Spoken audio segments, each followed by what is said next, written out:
তথ্য ও সম্প্রচার মন্ত্রণালয়ের উপদেষ্টা সৈয়দা রিজওয়ানা হাসান বলেছেন, সম্প্রচার অধ্যাদেশ এবং মিডিয়া কমিশন চূড়ান্ত করার লক্ষ্যে কাজ করছে সরকার। এর ফলে সাংবাদিকদের সুরক্ষা নিশ্চিত হবে। গণভোটের সার্বিক বিষয় নিয়ে প্রচার প্রচারণা জোরদার করার জন্য গণমাধ্যমকে ভূমিকা রাখতে হবে।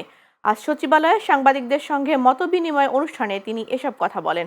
এ সময় আইপিএল থেকে মুস্তাফিজুর রহমানকে বাদ দেওয়া ইস্যুতেও তথ্য ও সম্প্রচার উপদেষ্টা বলেন, খেলাটাকে খেলার জায়গায় রাখতে পারলেই ভালো, কিন্তু খেলার মধ্যে রাজনীতি নিয়ে আসা হয়েছে।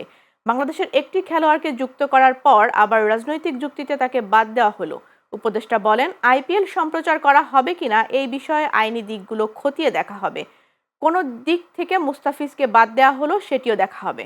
মানুষ যাতে গণভোটে অংশগ্রহণ করে, মানুষকে তো বিষয়গুলো বুঝাতে হবে যে 11টা বিষয়ে তারা যে হ্যাঁ বা না বলবে, এই বিষয়গুলো আসলে কি, হ্যাঁ বললে এটার ইমপ্লিকেশন কি, না বললে এটার ইমপ্লিকেশন কিন্তু সরকারের একটা ন্যারেটিভ প্রস্তুত করা আছে।